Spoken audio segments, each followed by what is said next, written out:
There are winds of destiny that blow when we least expect them. Sometimes they gust with the fury of a hurricane, and sometimes they barely fan one's cheek. But the winds cannot be denied, bringing, as they often do, a future that is impossible to ignore. Do you remember your 6th birthday? You were probably incontainably elated, diving into a small mountain of delicately wrapped presents, exhuming each and every one with more excitement and joy than the last. Maybe you remember sitting in a dark room, lit only by the faint incandescent of 6 glowing candles, giggling and kicking your feet as your entire family sung to you, before blowing them all out and making your wish. Perhaps you have fond memories of being chased around the house by a firing squad of party poppers, becoming almost entombed in a cascade of tinsel and confetti, much to your delight. I truly hope that that is the case. And if it is, I am happy for you, and I am glad your early years were filled with happiness. Unfortunately, I remember turning 6 for an entirely different reason. Don't get me wrong, my 6th birthday party was great. Probably. I don't really remember it, so I can't tell you. I do recall eating smashed cake from off the top of my head, if that's any indication. And it was really windy that day, like gale force. I guess turning 6 isn't particularly memorable for anyone, but it's almost as if what had happened to me that night made the day's events so insignificant that I didn't commit them to even the vaguest of memories. By shocking contrast, whatever happened that night is something I will never, ever forget. You see, that was the night that I was visited. Birthday boys didn't get any special treatment in my household. The party was over and I was in bed by 8 o'clock, just like every other night. But this wasn't at all like any other night. I thought I heard the sound of something scraping against my window, a kind of scratching sound, like an old record jumping. My mother assured to me that it was a tree branching, exhausted from my exciting day. I quickly fell asleep. I don't know if it was the cold that woke me up, the sound of the wind howling through my open window, or the billowing curtains, but my eyes bolted up and my sheets were stuck to me by a cold sweat. That wind, it was horrifying. It froze me solid and it was so damn cold, and I swear I could hear 1,000 pain screams calling out my name, floating on its haunted breath, seemingly a million miles away. A quick glance at my wall clock revealed I'd been asleep for a grand total of 6 minutes. My entire room was covered in a thick frost, and I could see my breath freezing in front of my face. And worst of all, I couldn't move, not even an inch. I could swivel my eyes in my head, but that was the limit of my movement. All of this on its own, as I'm sure you can imagine, would be certifiably terrifying, especially for a young child. Let me clear a few things up. My birthday is the 22nd of June, and there's no way it was cold enough for my whole room to freeze the fuck over in such a short amount of time. Why the hell was my window open in the first place?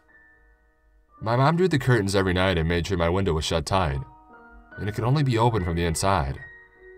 And yet there it was, opened as far as it would go.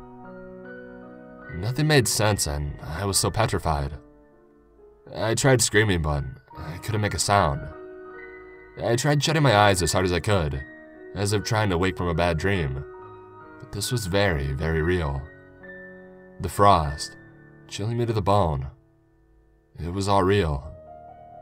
The Baltic wind surging in through the impossibly open window, whispering my name. That was real too. Whatever was holding me down, whatever was stopping me from calling my mother, that had to be real. And that's when it drifted in through the window. That thing. And believe me, I prayed every night since that he isn't real. The first thing that I noticed was his head, or what little of it there was. His skin bore the complexion of something dead and rotten, covered in stripping patches in a sickly yellow color. It was wrinkled and covered in moles, like it had once belonged to an old man, perhaps in his 90s. The skin around its eyes was completely absent, as if it had been gruesomely clawed and ripped away, revealing yellowed bone, despite its eyeballs being completely intact. Its most disturbing feature by far was that its entire lower jaw had been messily ripped off, leaving its dried, black tongue dangling from its mouth. Its head, logically, was then followed by its body, or at least, what I assume was its body. Around the creature's veiny, pallid neck was a tattered silk robe, which seemed even darker than the darkness itself. It was covered in all sorts of grime and it even had a few holes in it, through which I could see its desiccated chest. Its dark, rotting skin stretched tight over its broken ribs. The robe continued downwards until it became nothing more than shreds, barely dangling from the main body, and then hanging below them, scraping along my windowsill before messily hitting the floor, was a length of black, centipede-ridden intestines. I waited for its legs to follow, but they never did. As far as I know, it doesn't have any, and it apparently doesn't need them. It floated further into my room and hovered right above my face, extending a decaying arm, practically dripping with lumps of decrepit flesh, from under its robes and placing it on my shivering forehead. And then it drew its face in close to mine, and I realized the true horror of its visage. The eyes. Oh God, the eyes. They weren't coal black like an animal's, no. I didn't see an eternity of endless suffering behind them, or my future, or the meaning of the universe. They were just a pair of perfectly normal, grassy green eyes. They seemed fresh and young, compared to the rest of the body, at least. Almost like a child's eyes, wet and glistening. That was the most disturbing part. Something so vile, rancid, and yet it possessed the most beautiful human eyes I'd ever seen. Something so wicked shouldn't have eyes like that. It's just wrong. It lowered itself to my side, producing another arm. This one split directly down the middle, as if it had been sawed in half, and placed one bony, feculent hand on either side of my ear. And then it started whispering, in angry cursing tones, but as gently and as subtly as a gust of wind on a summer's day.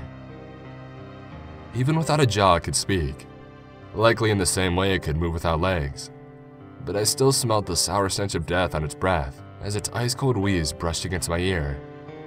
At that point, I started to become hysterical. I tried my hardest to scream. I tried to thrash around and kick out my arms and legs, but I was still paralyzed, frozen under that thing's will. And then the whispering abruptly stopped. The being floated up from my bedside and slowly began to recede back through the window, the thick layer of ice withdrawing with it, and into the night from whence it came. It never stopped facing me. Its icy glare never released its hold on me, not until its entire body had become invisible in the darkness outside of my house. As soon as the final glimpse from its unnatural eyes had ceased, and the last of the frost had melted away, there was a massive gust of wind and the window slammed shut, with enough force to shatter the pane of glass. I suddenly felt sensation in my limbs once more, and I felt the warm rush of blood in my throat. I screamed so hard I had almost burst a lung. Of course, my mother eventually came and gave me some comforting words. It was all a dream, she'd said, blaming the broken window on some disrespectful youths who decided to vocalize just how lame my party had been with a brick. I didn't sleep that night, or the night after. I was just too horrified. I thought that every time I slept, that thing would visit me. I dreaded falling asleep more than anything, and I was utterly inconsolable. According to my mom, I cried for 2 days straight, refusing to tell her what I had seen. Really horrifying stuff. Anyway, that was 12 years ago now. I eventually recovered, but I never truly forgot what had happened that night, despite never seeing the apparition again. I've been to several doctors and they've all given me the same diagnosis: sleep paralysis. It's not uncommon to visualize terrifying images while in this state, they told me. And for a while, I'd actually believed that it had all been some vivid hallucination. But I know that's not true. I was almost completely unable to recall what the specter had whispered to me that night. Maybe it was because I'd completely ignored what the fuck it was saying. I was just trying to find a way to wake up from that living nightmare. But some of my psychologists suggested that I'd blocked the memory from my mind to prevent my brain further trauma. I even tried being hypnotized to see if I could coax it out from the recesses of my subconscious, but it was all fruitless in the end.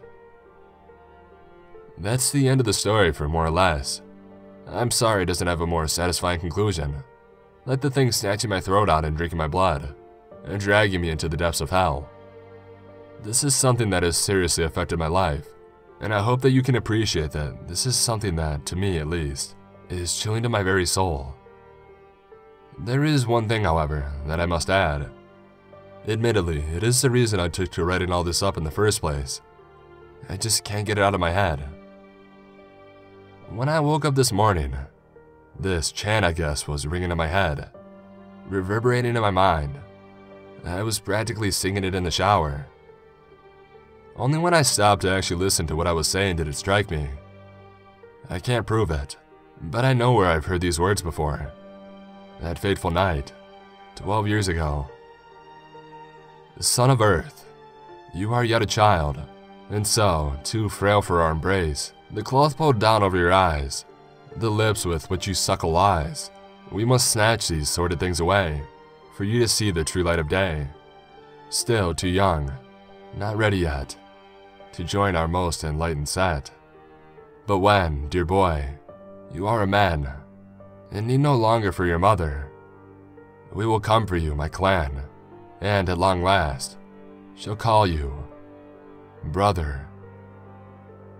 I turned 18 this morning, and all day I swear I've heard my name floating on the wind. Closer now, and angrier.